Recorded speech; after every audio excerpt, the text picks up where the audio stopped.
Hi, everyone, and welcome. Thank you so much for joining us today for our discussion on welcoming faculty and students back. I'm Kim Middleton. I'm an academic strategy consultant at ACUE, and today we are here to help you prepare to welcome your faculty, your staff, your students back to the class for a new year and a new semester. So before we jump in, I want to just review a quick housekeeping item. If you would go ahead and submit any questions you have, and we welcome your questions, please go ahead and use that Q&A button that is at the bottom of your Zoom screen to put forward your questions so that we can see them. And then I just want to give you a quick overview of the agenda today, which you'll see on the slide in front of you. We have some opening remarks from both Rebecca Martin from the National Association of System Heads and from Maxie Roberts from Strong Start to Finish. Then we'll have our panel discussion, and I will introduce you to our panelists as we get to that moment. And then we have a couple of ending activities for you to take away and really seal all the information in your head. So again, technical notes on the right-hand side. We are going to actively monitor that Q&A function and feed those questions to the panel. We'll get to as many as we can today. So with that, I will pass over to Rebecca Martin to help us get situated, please. Great, thank you, Kim. So I'm really excited to be here today and to welcome you to this webinar. And I'll tell you why in just a minute, but first let me say that ACUE has been such an important partner to NASH, to our systems, to the campuses within them. We've been able to link arms with a real champion for student learning and effective teaching. And they've given us a way to not only promote faculty development, but also to invest in it. And that's been invaluable for our system community. But today we're talking about the fall. And I don't have to tell you that none of us know quite what's coming. I think we had all hoped that we were going to have a return to campus that was and leave the pandemic behind, but that's not what's going to happen. We still have lots of questions, lots of challenges, and lots of opportunities to think about how we can make this the best returning opportunity for our students, because in the end, that's what it's all about. It's about making sure that our students have really strong, effective learning experiences to take them well into the fall. And so I hope you all have a great conversation today. I know you've got some great panelists, lots of great people in the audience. I know you've all got great ideas as well as a lot of concerns about what's coming. And I really look forward to the conversation. And so with that, I'd like to now turn this over to Maxie Roberts from Strong Start to Finish. Thanks so much for that warm welcome, Rebecca.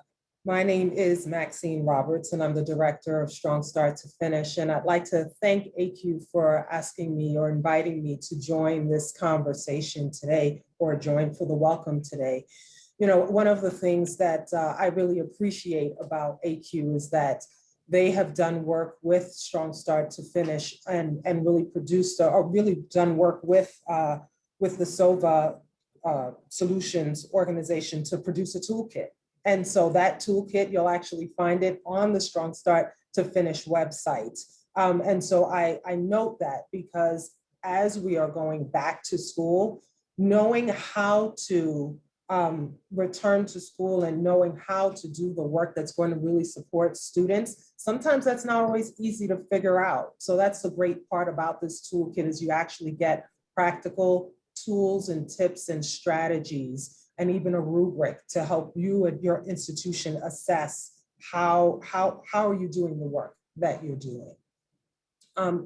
Just thinking about the return to school, one of the things that I always remembered about for myself as a student, is that returning to school is both exciting and unnerving for students, right? And while we talk quite a bit about students and the importance of creating an environment that is conducive for learning for them, it's also important to create that for our faculty, right? And so for the people who have to do the work on the campuses.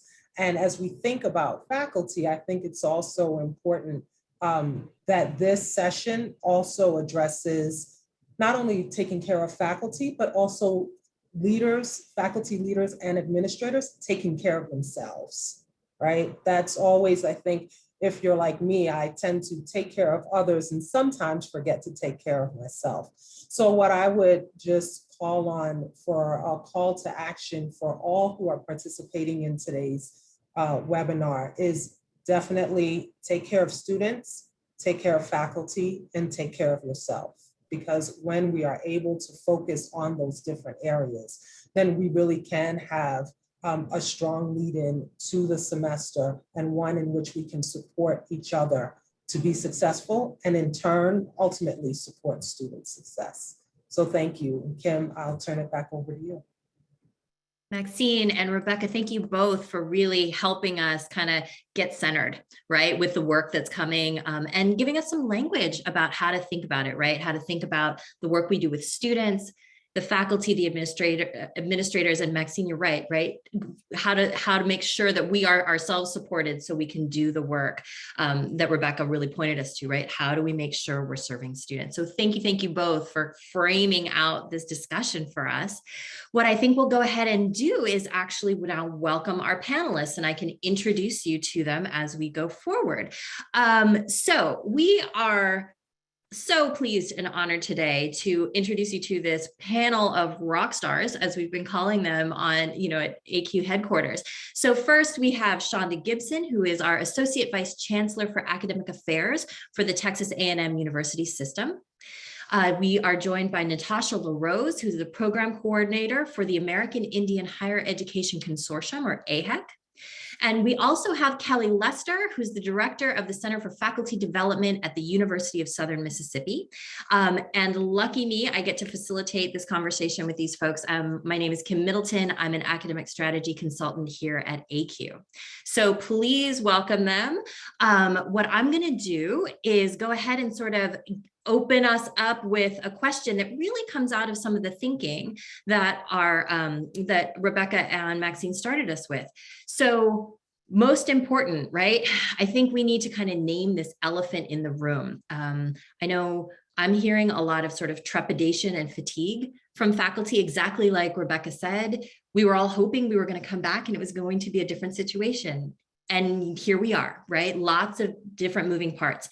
So I'm wondering if we could start a panel of experts by really asking you what we learned from last year. Are there some techniques or strategies that we've relied on last year to help us kind of support and focus learning that we can bring into this year with us? So open question to you all. Is there a place to start with that question? What did we learn? What do we know as we go forward? Well, I'll start us out. I think that number one, all of us, faculty, staff, students, leadership, everyone, parents, we all learned that we had to be flexible. And I think we also learned that very quickly we could adopt new practices and innovations and be creative and find solutions. And so not to say that any of those things start with easy in front of it, because it's not easy to be flexible and not easy to identify those innovations. But I do think we have, everyone shifted. Nobody stopped working. You know, we all got in there and we got the work done. So I think we learned a lot about ourselves and how resilient that we can be. Thanks, Shonda. Natasha and Kelly, what do you think? Yeah, I was going to add, somebody just put in the Q&A, flexible or adaptable. And that adaptable was the word that came to mind in terms of, especially teaching practices. How do you adapt any of your content, and of course, as you're moving through the semester. So, you know, this is the thing, one of the things that I find in ACUE particularly helpful is it gives you tools to gain insight and feedback from your students in a way that's not about you as a person, but is really about the teaching and the learning in the classroom, and then using that as a mechanism to adapt to the students in the room. And so as I was thinking about some of the strategies in ACUE, one thing that came to mind was we used to do a start, stop, continues, which is a strategy to check in with students and say, you know, what do you want me to start doing? What do you want me to stop? What do you want me to continue in this class? But that usually happens at the midpoint of the semester, several times in. And I was thinking about an opportunity here to use at the beginning of the semester and reframe it a little bit. What was something that you were doing in your classes last semester that really enhanced your learning that we can start in this classroom? What are some things that were not productive for you or challenging that we can stop? And then what could we continue? Kind of using that to hear their voice and taking away, I was thinking about this, we need to have open conversations about COVID, but also the more that we talk about it, the more our own anxieties increase. And so how can we use this opportunity to not ignore the elephant in the room, but to use it to say in this situation, like, what are we doing right now in this class that allows us to move forward together, and that we're gaining from these other things? And I think it's also a great way to know where your students are in terms of what they understand of the content, as you're working to develop that too. Thanks, Kelly. Such practical, right? Like literally take this, go do this right now as a way of hooking together what we know from last year moving into this year. Natasha, what do you think? How are you all thinking about what you learned last year? For us as tribal nations, we've always been a resilient type of peoples, and I think we responded as quickly as possible by really partnering with ACUE and getting our faculty trained for online courses. And I think that's a really important step because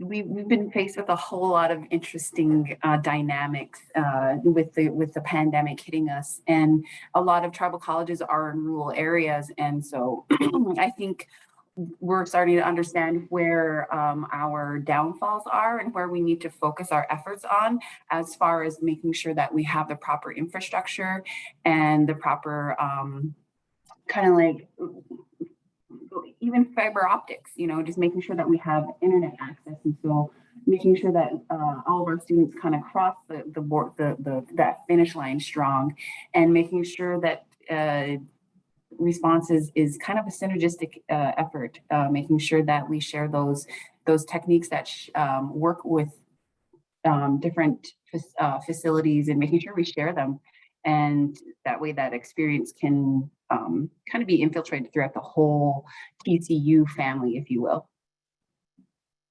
And Natasha, I'll also add to that I think that systemic build out of an ecosystem that you brought up there, that is so important, because we can do things around student success, and we can do things around faculty development. We can do things around supports and services and training and all these things. But if they don't fit well into an ecosystem that really has a strategy that's driving exactly what you're talking about, then often I think that we've seen that it doesn't really work. And through this pandemic and all of the, the flexibility and the adapting and the changing and the innovations, I think that we've seen in our systems and our universities that where it's working well is where we have a real concentrated strategy toward those things. Can I add another thought here? And thinking about the faculty side, my office is overseeing new faculty orientation this week, and yesterday was our first day, so we had our welcome with the president, and we heard from our vice president of research and the vice provost and the provost. But what I realized through the day is that there was a real openness to having the conversation and allowing space for questions. And, what are we going to do in this scenario? What are we going to do in that scenario? And we may not always have the answers, but if we don't provide the space for the questions, then I think people feel unheard. And really, if we're developing community on our campuses and our institutions, then providing space for people to ask questions and to be heard is essential. And I was personally just inspired and taken by the opportunity that our new faculty had yesterday to really put their questions out there and have their answers. And of course, not everything was about COVID yesterday, but I still think it's just part of our landscape now. Well, so building off of, Shonda's idea of this ecosystem, and I will say in previous conversations, Kelly has reminded me, right? We have this tendency sometimes to think about our faculty and our staff, or faculty and administrators, faculty and students, but we forget staff, we forget administrators. And so this metaphor of the ecosystem becomes even more important, right? How do we kind of bring, and to Kelly's point, create spaces for people to have conversations, to recognize that we're all moving across these spaces? So with that, when you think about the ecosystem that you all are a part of, and sometimes you're tending to, you're supporting, I'm wondering where your organizing priorities are, right? Shonda had talked about the most powerful ones are the ones where we have named a strategy about what we're doing. So are there kind of guiding principles that you're taking with you into the fall as you think about doing this work of supporting your ecosystem, making your ecosystem welcoming to all of the members as they come back into the space? I think one thing that we've done across the A&M system is we've created communities of practice, which I think is a really strong framework and model where we've brought together networks of people doing similar jobs across all the entire system. So enrollment management, or your faculty, development and learning center, teaching centers, directors, the people who are leading the ACUE efforts. And what we've learned is that collaboration and networking and sharing among the group is so powerful.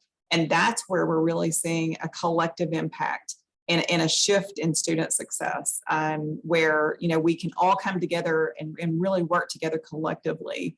And I'm seeing so much promise in that I really want to see that continue into the future. I mentioned our new faculty orientation, but it's also right now part of a larger event that we do as our first week of class at our first week of the semester. So this whole week is what we call Faculty First Week, in which we're welcoming faculty back to campus. But the event is for faculty and staff across campus. And we've called it Hybridity the New Normal. So we have development sessions that are focused on our technology platforms, on teaching development, on building community, on time to just talk about, their concerns in different ways. And so it's been really successful. I think one of the things, again, if I go back to adapting and my first vision of what this was going to look like this year, I thought, oh, we're going to really use this and get people back on campus and really have all these in-person sessions. But as we've kind of moved through these last couple of weeks, more people have asked for more virtual. And so really, again, keeping an option open has been the most successful. We do have some people who want to come in the space. We have some people who want to come online.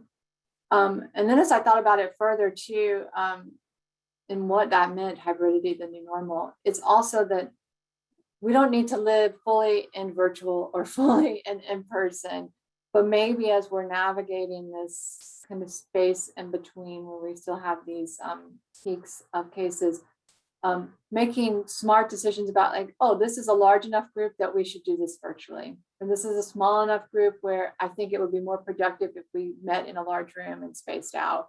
And so giving a sense of thinking about the actual content, the sharing, what needs to happen in a meeting, and thinking about what format facilitates that in the best way.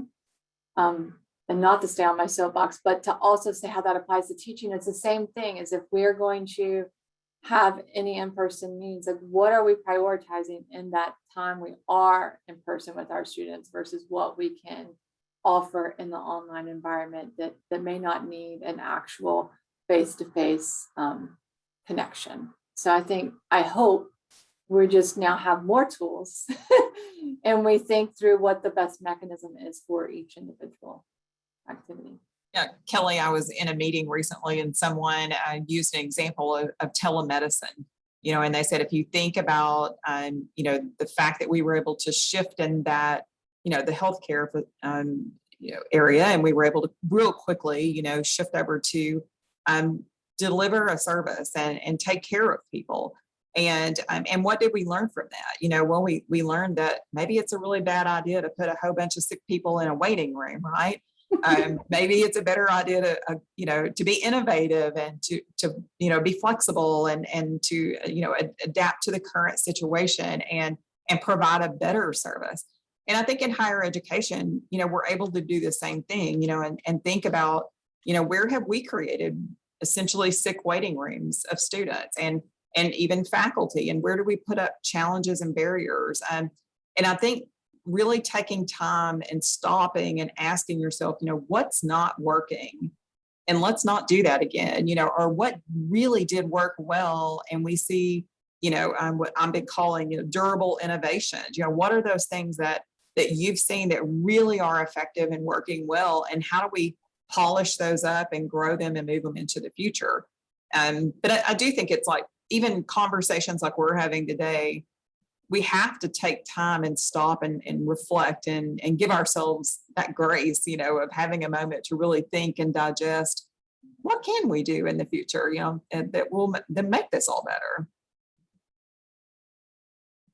Natasha, do you want to jump in here thinking about that sort of, I think we started with this question about ecosystem and support, and we've moved to talking about durable innovation. I just wanted to make sure that we got a chance to hear something about AHEC and how you all are sort of sorting through these ideas. Well, what's great is AHEC has initiated, in response to the pandemic, a bi-weekly check-in with all the tribal college universities. And so what's great is that's a continuous communication of new developments and kind of helping each other kind of navigate this whole new world that we're kind of living in. And so I think that's a really great thing for us. And then as well as our bi-weekly check-ins, we're still continuing on with our quarterly meetings. And so we just came out of our summer quarterly meeting, and I know a lot of our discussions were revolving around student success and how are we going to navigate this new world that we have. And so we're doing a good, I feel like we're doing a good job at making sure that we're including everybody in this conversation, and that we're thinking about everybody in this conversation, from everyone from the students to the faculty to the staff. And what's really awesome is a lot of our TCUs, they kind of took it upon themselves to enter into the, I got to look at the proper name here, the White House COVID-19 College Vaccine Challenge. That's kind of a mouthful. And so what they're doing is they're agreeing to be ambassadors for their community as far as giving out the resources for vaccines and kind of being like the leaders, if you will, because I know there's a lot of I would say, look, somewhat of a pushback in the world of vaccines because of this weird dynamic that we've had as tribal nations with the government. And so I think that's great that we see these tribal colleges stepping out and really being leaders in their communities and showing everyone that, this is something that we kind of got to grit our teeth and go forward with and really, really tackle, because it's really dependent. I mean, the future is really dependent on what we do now. And so if we're being proactive and we can really preserve teaching techniques and go forward, I think we're building a really strong core of what we can do in the future. I so appreciate the fact that the three of you have managed in like 20 minutes to change the whole tone of this from like trepidation to look at all the cool stuff we're doing. Look at all the amazing stuff we've built, right? What a way to sort of move into the future. Okay, I have sort of one last question for the panel that, people wanted to make sure that we got to. And then I see that a bunch of questions are stacking up in the Q&A too. So if you have not yet, if you're holding on to a question, you haven't asked it yet, please do it. And then we're going to let our panelists take a whack at this next one. And then we're going to turn to the Q&A. So that's your welcoming prompt. Get them in the questions. Okay. So y'all, one of the things, right, that we have really heard from faculty falls into the set of questions that I think of as the no seriously. Like, that's great and all, but no seriously, like, I got to take care of this. So one of the first things that people have asked us as we're moving into the fall is a serious kind of challenge to our educational paradigm, which is for those faculty who are teaching in programs where students' knowledge is really dependent on what came before, folks in the STEM fields, folks in the professional disciplines.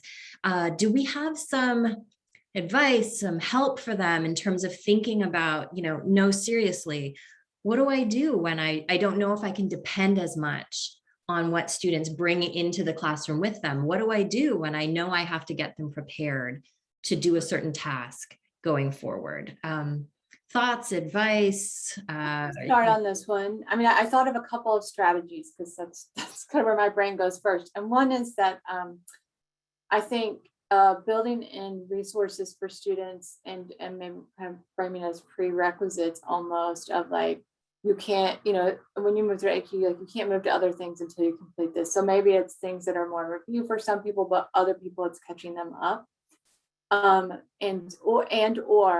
if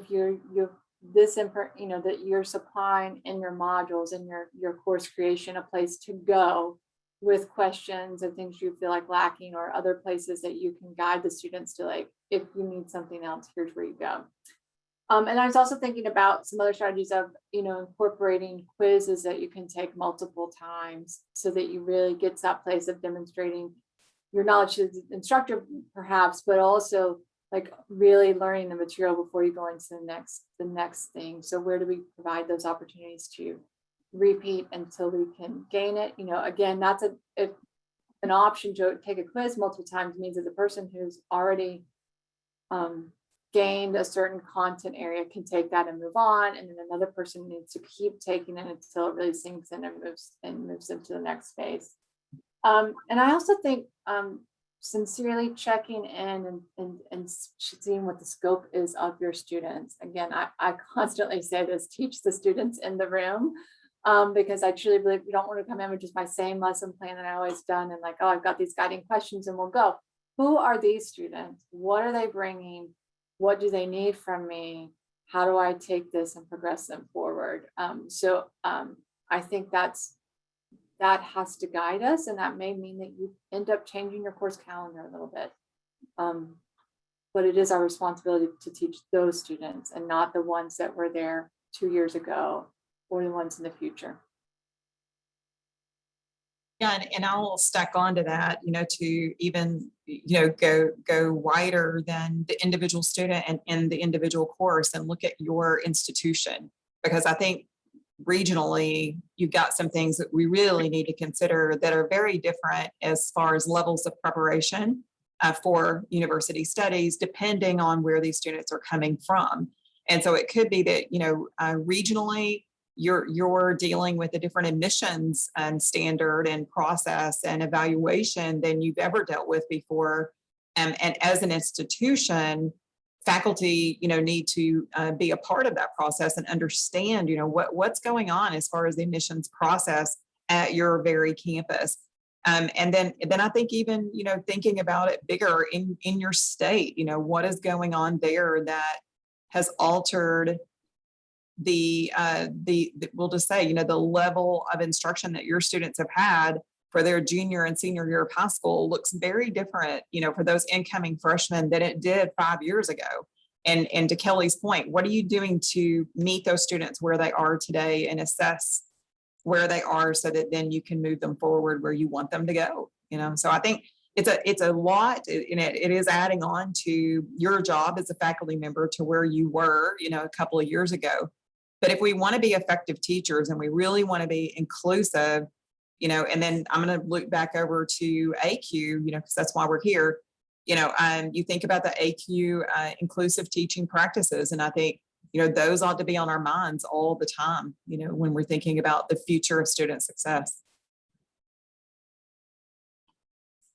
There's a question in the chat that seems like it's just perfectly attached here and very specific, right? So Beverly has asked, how do you account for the inability to conduct laboratory experiments or experiences in STEM fields? And this is also this, right? Like how can we be creative? How can we get at sort of the core learning that students have when we don't have those tools that we normally do that are such pedagogical hallmarks of a lot of our fields?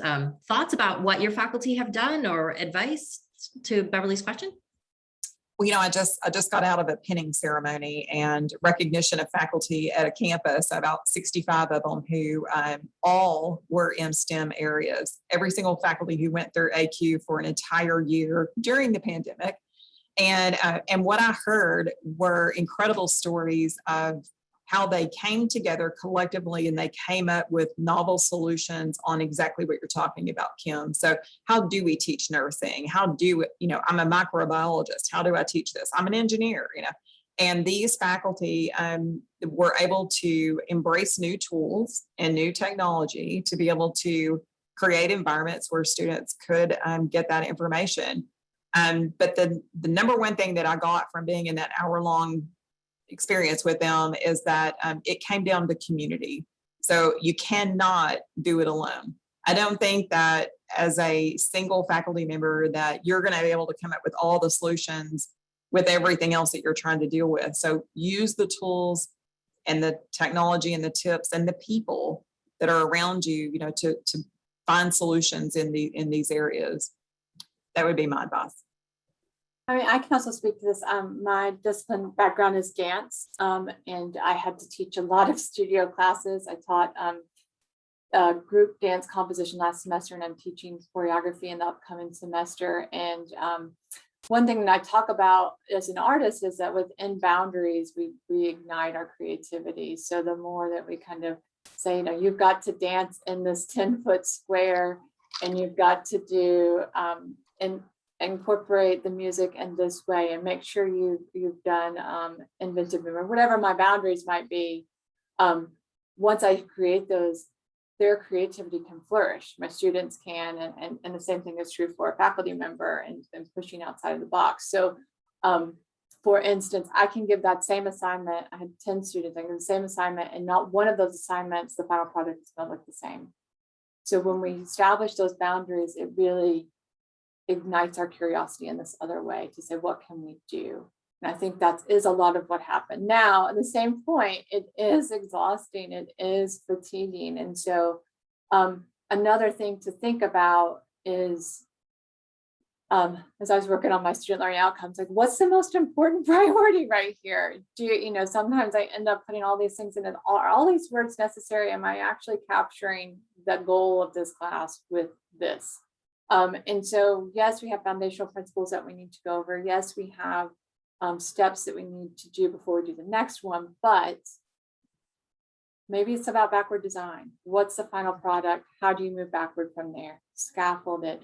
Maybe it's about putting some of it towards the students and seeing what their creative ideas could come from that. Again, I'm coming certainly from an artist perspective, but I have shared ideas with my colleagues. My associate director is a chemistry professor, and so we are constantly in a back and forth and using each other's own tools in our classroom. So it's about that community that Shonda was talking about, and the opportunity to hear from others and then say, okay, wait, I could use that in my classroom in this way. Thanks, Kelly. And I'm always happy to hear strategies that help us bridge from dance right, to chemistry. Like that's when I know we have some evidence-based practice, when we can stretch it across these different fields. Natasha, do you want to jump in here? Is there stuff that kind of lingers with you as you're thinking about all of these different sort of changes people are trying, all the no seriously questions? So something that kind of sparked a discussion last year when everything kind of went crazy was how do we share our resources? What can we do in the fact that we need a lab or someone needs a lab for their discipline? And so something that really sparked our conversation was well, how do we do this? And so we are kind of thinking of figuring out how to do a resource sharing working group or resource sharing across the tribal colleges. And so we've had a lot of talks with the HLC, Higher Learning Commission, and the Northwest Accreditation, Northwest Commissions on Colleges, and the NWCCU. Yeah, okay. That's a big word. Anyway, we've had a lot of conversations with them, and we're trying to figure out what's the best way that we can either share our courses, share our faculty, and figure out a way to get our students across the finish line with the proper labs that they need. And so, and again, we have a lot of STEM, we have nursing programs. And these are a lot of hands-on, even the heavy operation machinery and stuff like that. We have those in our TCUs. And so that's something that we're thinking, and we're trying to figure out how do we do this best. And so I'm gonna guess that we're maybe gonna pilot something soon, but I don't know for sure. I don't want to get in trouble for letting the cat out of the bag here, but that's something that you could probably look into is resource sharing among whatever community or network that you are a part of in your your university or community college, and seeing if that's an option. I think that would probably be more of an administrative conversation, but it's something that would help the students. That is a fantastic list of options. And I will say I'm an English person, so we tend to be our field is a little easier to adapt than somebody who needs an electron microscope. So let me just contextualize that. But lots of options, lots of ways of trying to rethink and think really creatively, right? Kelly, I'm sorry, right? Like that notion of the boundaries are helping us think big.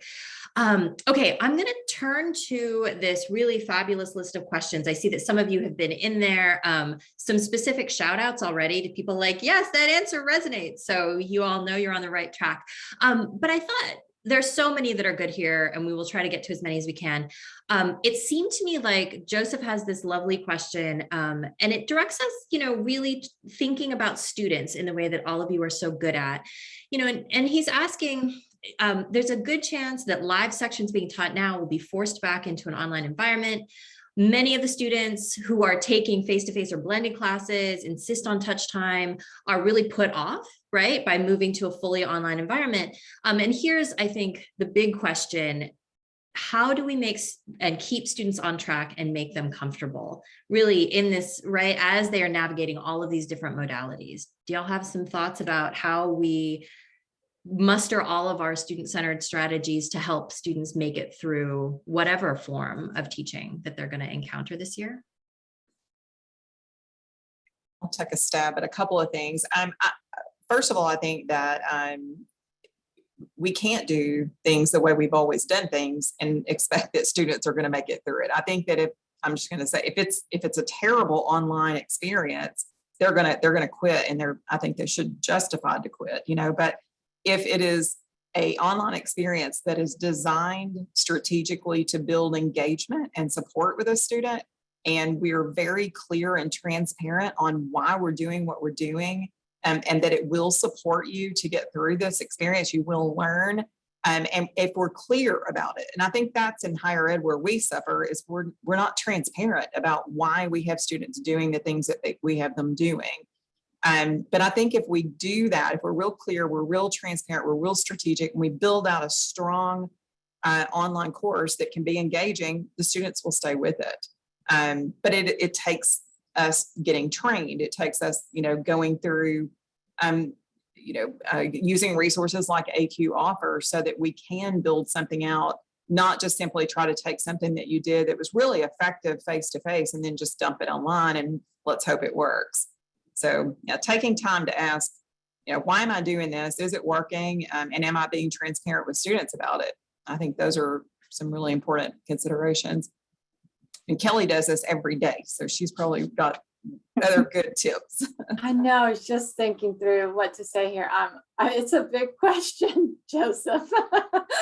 But I think one thing I like to do is offer options in the assignment design. And so whether that's like, so for instance, I had an assignment due as a final in the last fall where they could write a paper, they could create a piece of artwork and a poem, or they could do a video reflection. And they all had the same guiding questions that got to the core of the content we were covering.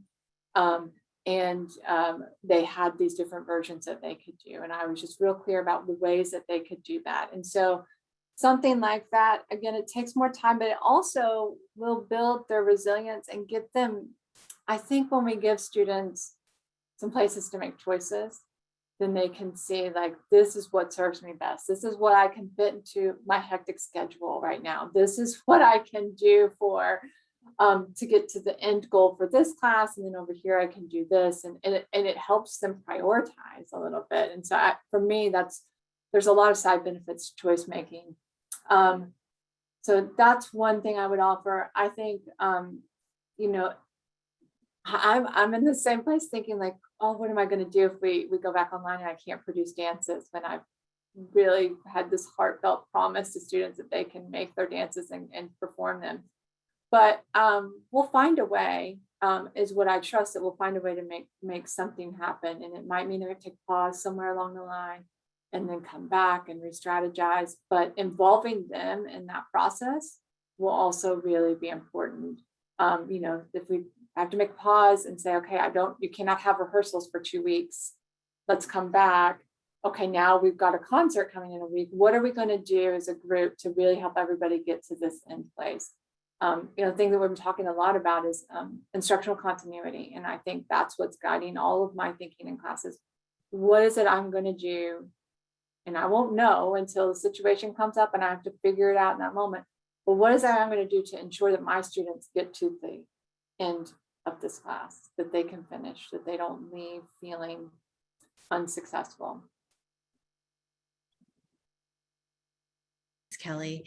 Yeah, Natasha, you want to jump in there? You ready for the next question? What sounds good? I think that would just that speaks to online teaching techniques and how important they are in learning and sharing. I mean, we may not be able to get every teacher running through the ACUE courses, but as long as we can get at least maybe a few of them, we have some ambassadors on that campus that can really lead the way for other teachers or faculty that are experiencing that with students. And I think Kelly had a good point, is giving those students some options of that kind of resist the full online. I totally get it. There are some times where, I think we're all as a whole kind of like, I'm over this Zoom meeting stuff. So, but it's something that we have to deal with until we're able to get back safely together. And I really feel like by doing these types of works right here with ACUE right now and these types of discussions, it's really helping everyone be more confident as they go forward and know that they're not alone in this whole process. And there's somebody thinking the same thing as you. And if you ask that question, we're going to all figure it out. Thank you. Yeah. And this is what I mean, right? In terms of the three of you being so attentive to students. And it is this, right? We want practical strategies and we want to think about, and today's my day to take away like a bag of vocabulary from Kelly, right? Instructional continuity to add to Shonda's durable innovations, right? All of these things. But I do think that it's the practical, and then it's that acknowledgement, Natasha, that you're talking about of we're not alone, and yet it's so easy to feel alone. So how can we be explicit about that with our students, with our colleagues, all of these kinds of things? And I say that because I notice that the question with the most, sort of the most upvotes is this first one from Stephanie, who's asking back to our title, right? Welcoming. What kinds of welcoming activities in the classroom can we implement to ease anxieties around COVID policies in the classroom and on campus? So thoughts about that, where we started, when we think about bringing people in, about being explicit, and knowing that there are these fears. Do you have thoughts about how we do that, whether for students or for anybody in our ecosystem? I think using your first couple of days of class, your first day of class, to acknowledge that this year's going to include adapting and flexibility, but also safety is a big concern. And again, I was thinking about this conference that we're hosting this week on campus, and I'm not going to force people to come into a room if they wanted to join virtually. So open up those different options. But my priority was to help people feel safe. And so I think that's what I would want to do in my classroom, is go in and say, let's have a discussion about our ground rules for this class. What is it that you need in my class to feel safe? And I think, there could be a lot of vulnerability in that. So maybe it's using an online polling system to kind of gauge some different cases, maybe where they can type in some information, using something where it's like I love a Google Jamboard. I could live in a Google Jamboard. So, where you can put something up anonymous, and then use that. And as a faculty member, I could take in all that anonymous feedback, give everybody an opportunity to offer something, come back and say, here's how I've culminated some of the things that you all have offered. How should we move forward in that? And I think that will help, because again, people feel heard. They've had a chance to say, like, I'm going to need to sit in the back of the room with my mask by the door. Then let me have that option where I'm going to feel fine being mingling among my class with my mask on, trusting that this is a smaller class and I feel safe in this space. But we're going to have different kinds of classes. And so I think establishing ground rules is a great place to start. And just, while it's fatiguing, to stay flexible and adapting, it might also be an opportunity to provide some clarification to students.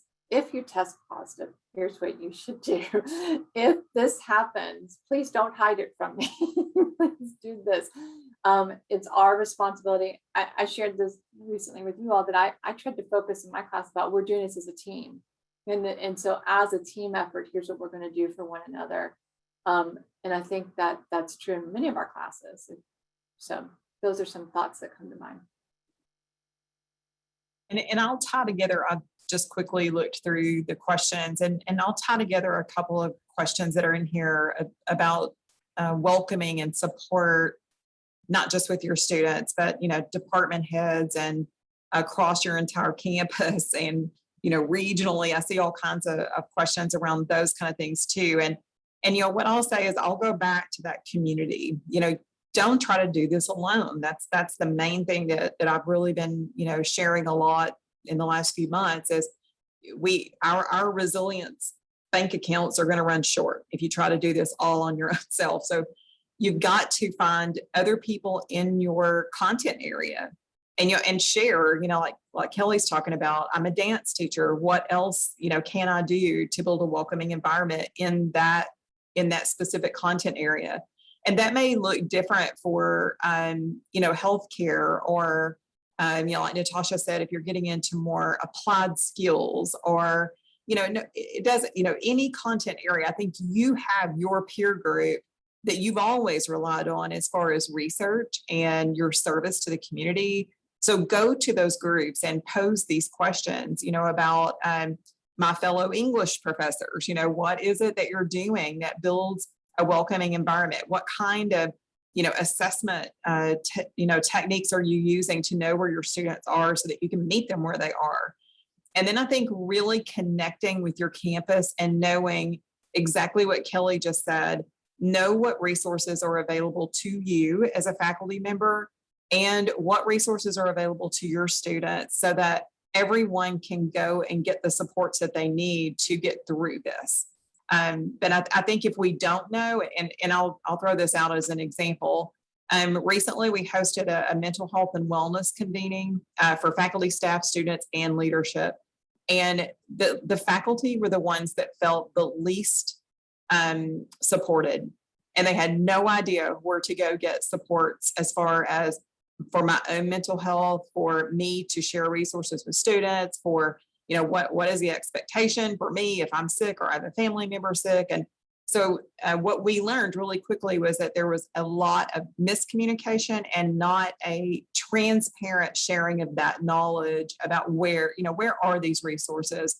And so again, going back to your department and going back to your university and your college, start asking those questions, of your colleagues. Where is this information and how do we best share across that community?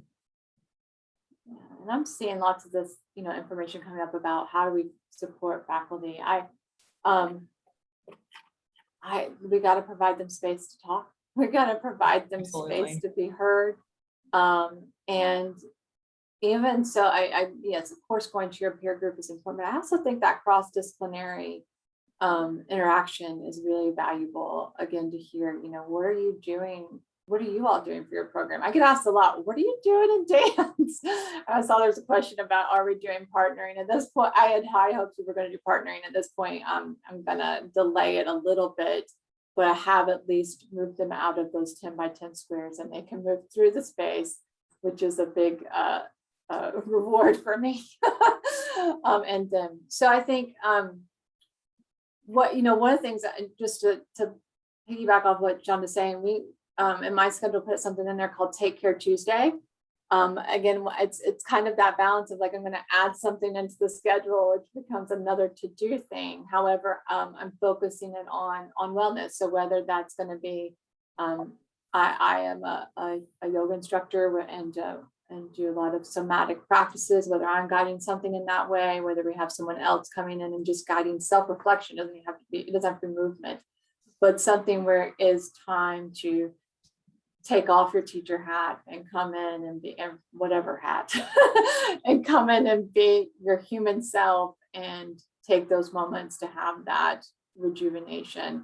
Because I'm reading, like, where do you find that time to do it? And I also think taking me back to those boundaries, we want to be able to be attentive to our students, but we still have to have, like, maybe you're just more clear about on the weekends, you're not going to answer emails, or on the weekends, expect a 48-hour response rather than an instantaneous response, which also means that maybe you might want to move your due dates. Maybe your due date's not Sunday night at 11:59 if you're not going to answer emails on the weekend. There's lots of little changes you can make in the classroom that actually then open up the space in these different ways. Or I think we really I just get stuck on the email. We get really stuck in like, oh, I got to answer right now.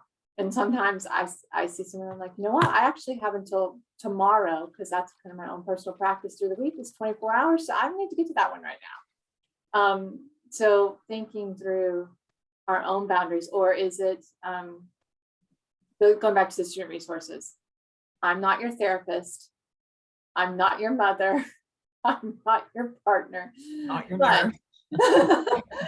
I know where you can go to get some support here. Here's what we have on campus. Here's the phone number. And maybe I'm even going to follow up and let them know that I've suggested that you come to them and given them your name, if you're okay with that. Thanks, Kelly. I so appreciate the fact that all of you in different ways are kind of bringing us back to this idea that there's only so much you can do as one person. And I don't know what it is about the structure of higher ed, but sometimes there's that feeling that you have to do it all because you are alone. And yeah, I'm saying Shauna's just like shaking me off. And that's exactly right. We forget all of these connections. We forget all of the ways in which there are, these institutions house specialists in these places. And so how do we get better at making those connections for ourselves so we know where they are, so we can get the support we need? How do we make sure that those connections are now also explicit for our students? And especially when you have, I know Natasha is thinking about, 37 campuses. We have some people in the chat who are also thinking about multiple campuses, right? How do we think really broadly and really creatively about forging those connections, finding the resources we need. We are approaching the end of time. So I do want to ask our panelists if they can give us what we think of as the tweet-sized takeaway, right? As we've talked about in this conversation about welcoming and the uncertainty of this year and all of these things, if you wanted folks to walk away from this panel with one thing to remember, is there something you just want to make sure that sticks in our head as we move into the fall? No pressure, obviously. Well, For me, go ahead. I'm sorry. For me, I'll leave you with the words of my great chief, Rocky Boy, great Chippewa leader of ours. His mantra was love each other and take care of one another.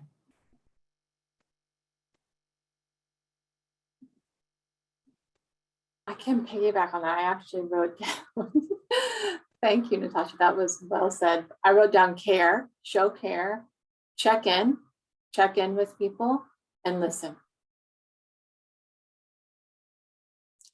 And mine are, I know I'm probably going to be, you could guess, but get connected. You know, I just think you really got to get connected, and that I know can be difficult in these, you know, Zoom places and electronically and all that, but really go find your people, you know, who can help build you up and help fill up that resiliency bank account that you know, may have depleted. And inside of that, you know, be flexible with your own self so that you can be flexible with others. Well, I would say I am so glad I do not have to follow on that. That is, I cannot ask for a better wrap up. No, truly, I just think, you know, when we get battered about by change, those are absolutely the things we want to come back to for ourselves, for our students, for our ecosystems. So thank you all so much for your time today and all of your insights. I do want to tell people in the audience that we want this conversation to continue, and you all have been doing great work answering each other. So just so you know, if you would keep an eye on your email box tomorrow, we will send along the recording and a transcript of today's session, discussion, and also some additional resources. If you are like ready to go right now, we also want you to have takeaway resources. So please know that if you visit acue.org/back-to-school toolkit, you can download resources to support yourself and your students and everyone in your ecosystem right out the gate. I know we had lots and lots of questions about give me tangible, practical strategies. That toolkit is specifically designed for that purpose. So please go in and see what you can use and roll into your courses as you go. The last thing you'll see with a big exclamation point is our good friend at ACUE, Julian, is going to drop a link to a survey in the chat. So we really hope that you'll take a couple of minutes and just give us some feedback. Was this conversation useful? What should we know the next time we put one together? What do you all, what could you benefit from hearing more about? So please take a second, let us know, give us some feedback. I don't want to go much further without thanking our panel for all of their good thoughts. I wish we could have like a round of applause. It'll just be me, but I'm going to speak for everyone. Thank you all for all of your good ideas. We are so delighted to have you.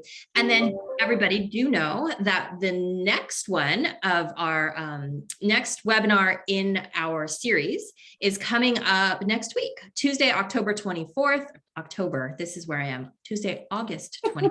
Let me try that again. And it's really a continuation of what we've been talking about here, picks up on some of the things that Kelly said, right? How do we meet students where they are? The students in your class right now, not the students you had 2 years ago. So we will be joined by an equally delightful and smart panel of people. So please come back. We would be happy to see you. Thank you so much. And Shauna's given you some information in the chat as well. We hope to see you next week. Thank you again to the panelists. Have a good afternoon, everyone.